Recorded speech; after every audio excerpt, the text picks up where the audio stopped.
porque Petro en la mañana salió a decir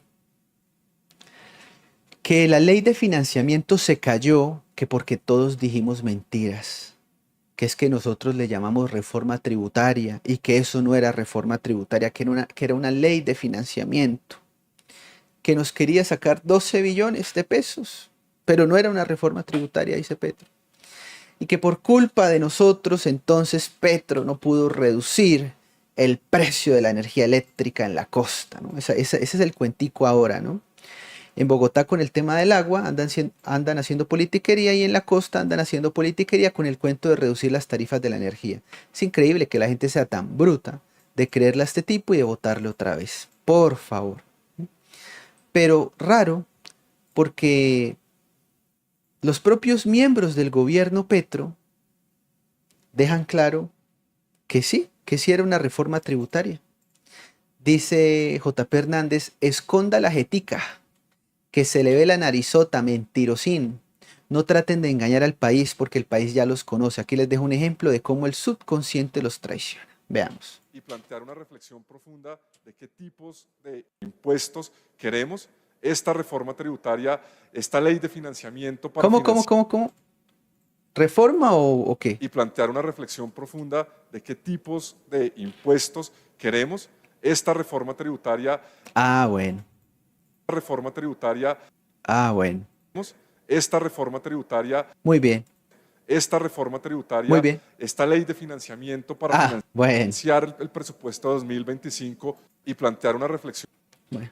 Ahí quedaron en evidencia los sinvergüenzas. También les contamos que Petro, por decreto, sin tener el dinero, se aumentó él mismo el presupuesto para robar, para despilfarrar. Por decreto el presupuesto de 523 billones de pesos, pese al hundimiento de la reforma tributaria. 523 billones de pesos, aun cuando el tipo está desfinanciado en 12 billones, y dicen algunos que puede ser incluso, súmela a esos 12, 35 billones de pesos más. Es la primera vez en la historia que un gobierno saca un presupuesto desfinanciado, saca un presupuesto en donde los ingresos no son iguales a los gastos. ¿De dónde va a sacar la plata entonces Petro? ¿O Petro será que va a recortar gastos para que la plata le alcance? Ya veremos. Miguel Uribe ha dejado muy en claro que el gobierno está desfinanciado es en más de 35 billones, incluso los 12 de la reforma tributaria, en la cual el sinvergüenza de Petro fracasó. Este es el mensaje de Miguel Uribe. Irresponsable lo de Petro, siendo el presupuesto más alto de la historia, pero no harán nada productivo con él porque son incapaces y mediocres, y avanzado el año dirán que la culpa fue de que les tumbaron la ley de financiamiento, que eran 12 billones y se robaron 500. Tengan claro que no nos vamos a quedar de brazos cruzados viendo el daño que Petro le hace a Colombia. Daremos la lucha y ganaremos la batalla. Ya volvemos con Miguel Uribe. Seguimos, estimados, con este sinvergüenza, con estos bandidos que siguen dando de qué hablar. Pero qué nivel de bandidos. El falso pastor Alfredo Saade, dice otra vez que hay que cerrar el Congreso de la República. Que ha sido nefasto estos 200 años donde la ultraderecha recalcitrante lo único que ha hecho es destruir la nación, no ha hecho más nada sino destruir la nación y robarse además el Estado, quitarle los recursos al poder popular. ¿Qué tal? Yo desde un principio propuse que el Congreso de la República fuera cerrado, que llamáramos a elección nuevamente, que se llamara una constituyente, que se hablara de la reelección del presidente Petro. Mírenlo. Y todo el entorno del presidente se asustó cuando yo hice la propuesta. Aunque el presidente sé que en su corazón lo quiere, muchísimos se asustaron y no quisieron. Que Petro en su corazón lo quiere. La reelección, cerrar el Congreso. Hablar del tema porque no quieren que lo vean como dictador.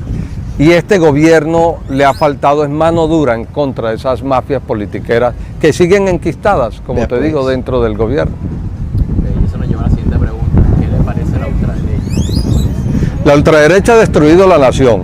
Asesinatos, 6.402 jóvenes asesinados, falsos positivos, robos, se robaron Ecopetrol, se robaron la salud, se robaron el Estado. Iván Duque dejó un hueco ¿Qué tal los descarados, no? de más de 200 billones, muchísimos presos, Álvaro Uribe con problemas judiciales, muchísimos asesinados, niños bombardeados.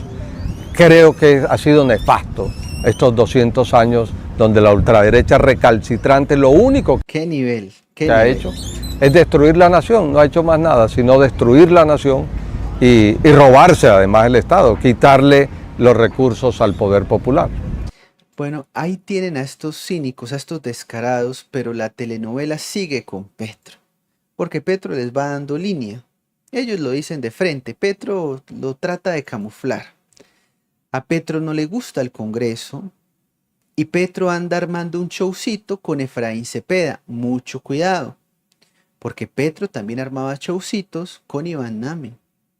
Ya está en la cárcel, bueno, en guarnición militar, Sandra Ortiz. La señora mensajera, ella, empleada de Petro, que transportó los 3.000 millones de pesos y se los entregó a Iván Name. Nos preguntamos ¿por qué todavía no han llevado a la cárcel a Iván Name? ¿No están en la cárcel los que se robaron la plata? ¿No están en la cárcel los que recibieron la plata y los sobornos? Está en la cárcel la señora que transportó la plata. ¿Mm? ¿Qué cosas, no? Iván Name tiene que ir a la cárcel, pero nos preguntamos, ¿y cuándo Efraín Cepeda? Porque también están armando showcito con Efraín Cepeda, Gustavo Petro, y a Efraín Cepeda tenía unos cupos por ahí, ¿no? Les levantaron unos contratos a Efraín Cepeda por 12.000 millones de pesos en el gobierno Petro, el supuesto presidente del Senado. Recordemos, el presidente del Senado anterior, Iván Name, fue elegido por la oposición, por el Centro Democrático y por Cambio Radical. El nuevo presidente del Senado del Partido Conservador, Efraín Cepeda, fue elegido también por el Centro Democrático y por el Partido Cambio Radical. Ambos salieron bandidos y corruptos, Iván Name y Efraín Cepeda. Petro se inventa una pelea con él, al igual que lo hacía con Iván Name. Pero son más de lo mismo y son más de las cortinas de humo ya conocidas. Veamos. Creo que no porque se hable en otra lengua, no porque se sea indígena o se sea blanco o se sea negro, hay que acolitar eso, hay que denunciarlo. ¿Cómo así que los representantes al Congreso de Colombia, que vota el pueblo caribeño todo, vota en contra de su pueblo cuando llega al Congreso de la República? Sigue estafando con el tema de las tarifas de la energía. Y tiene nombres propios. El jefe de esa banda se llama Efraín Cepeda, presidente del Senado de la República. El jefe de esa banda. ¿Cuál banda?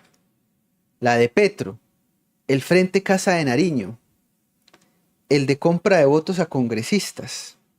¿Qué le puede decir el senador Cepeda, Efraín, al pueblo barranquillero si le tumbó el artículo que le iba a bajar las tarifas de energía eléctrica? Sí, claro. Bueno, siempre esto es así. Hay unos artículos envenenados y ponen unos artículos que son unos dulces, unos caramelos, para tratar de pasar su porquería, que la porquería entre de agache y luego tener justificaciones para decir, no es que me tumbaron tal cosa, no es que se cayó tal cosa. Un montón de artículos envenenados, 1 o 2 artículos buenos, esa es la estrategia de siempre, para hacer acá el showcito. ¿Qué le puede decir? ¿Que hizo bien? ¿Que así es como se trabaja por el pueblo? ¿Que le vota? No. No sé si comprarán votos en esas campañas. ¿Por qué? Pues con una clase política así suicida que vota contra su propio pueblo, no se puede construir el inmediato futuro de esta región. ¿Qué tal el descarado? No se puede, porque no se da cuenta ni siquiera para dónde vamos, para dónde va el mundo y para dónde puede ir la sociedad guajira y caribeña en general en medio de ese mundo cambiante. Ahí tienen al descarado de Gustavo Petro desde La Guajira, criticando a Efraín Cepeda. Efraín Cepeda todavía no le ha respondido a Petro, pero esto simplemente es otro showcito más de Gustavo Petro, muy al estilo de los que él cuadraba con el señor Iván Name, ¿no? En Uribia, en La Guajira, supuestamente se lideró la entrega de 80 comunidades energéticas, escribieron. No se entiende. ¿Para liderar la entrega de 80 comunidades energéticas? ¿O para liderar la entrega de 80 unidades energéticas será? ¿O a 80 comunidades? Bueno, ni se entiende. Eso es lo que escriben desde la Presidencia de la República, ¿no? Parece ser que son unos paneles solares. Vamos a ver en dónde van a terminar los petristas con esto. Sigue el showcito, ¿no? Dicen por acá, más bien entregaron 2 paneles. No se sabe. ¿Y cuánto habrá robado allí Petro? ¿Y cuál habrá sido el sobreprecio? Por favor, por favor. Pilas, porque hay muchas preocupaciones desde el Banco de la República. Veamos, Petro va a elegir otro miembro de la Junta Directiva en enero del 2025. No, la apuesta nuestra junta será que en cada junta podamos bajar 75 puntos básicos por lo menos y no 50 como lo ha venido haciendo el banco. Tendremos 2 codirectores nuevos en enero que puede nombrar el presidente y creo que eso nos va a permitir tener, digamos, una política mucho más monetaria consistente con el desarrollo del país. Porque es que la política monetaria no solo es un asunto de los técnicos y para controlar la inflación, la política monetaria también tiene que ver con el crecimiento y la distribución, lo ha dicho. O sea, se viene la impresora. Se viene la impresora, gravísimo. Codirectores nuevos en enero. 2 codirectores nuevos en enero para el Banco de la República. Menos y no 50 como lo ha venido haciendo el banco. Tendremos 2 codirectores nuevos en enero que puede nombrar el presidente y creo que eso nos va a permitir tener, digamos, una política mucho más monetaria consistente con el desarrollo del país. Porque es que la política monetaria no solo es un asunto de los técnicos y para controlar la inflación, la política monetaria también tiene que ver con el crecimiento y la distribución, lo ha dicho la Corte en muchas de sus sentencias y creo que es esa apuesta de balancear ese escenario. Bueno. Muy preocupante esta es más de la propuesta de la izquierda para destruir la economía, ¿no? Y lo harán, lo harán. La maquinita de imprimir que tanto le gusta a los zurdos, ¿no? Preocupante. Corte Constitucional totalmente cooptada por Petro para el mes de mayo, que entra su nuevo magistrado de bolsillo. Fiscalía con fiscal de bolsillo, cooptado. Procurador de bolsillo, entra a trabajar el 1 de enero. Mayorías en la Junta Directiva del Banco de la República. En enero se vienen otros 2 nombramientos el otro año, otras 2 elecciones para magistrado de la Corte Constitucional. Gravísimo. Procuraduría, Fiscalía, Corte Constitucional, Banco de la República. El panorama es complicado. Acá nos inventaban que es que el país tenía instituciones fuertes simplemente porque nadie se había atrevido a atacarlas, a ponerlas en jaque. Como siempre amigos, muchísimas gracias por acompañarnos. No olviden suscríbanse al canal, dejen su me gusta en este video, compártanlo en todas las redes sociales, en grupos de Facebook, de Telegram, de WhatsApp. Recuerden activar la campana de notificaciones para no perderse nada de este contenido y finalmente para aquellos que además puedan apoyarnos a través de PayPal, de Nequi, de DaviPlata, Bancolombia, haciéndose miembros del canal o suscribiéndose a la cuenta en Patreon. Toda esa información está disponible en el primer comentario fijado acá debajo y en la descripción de este video. Un abrazo para todos, se cuidan. Chao, chao.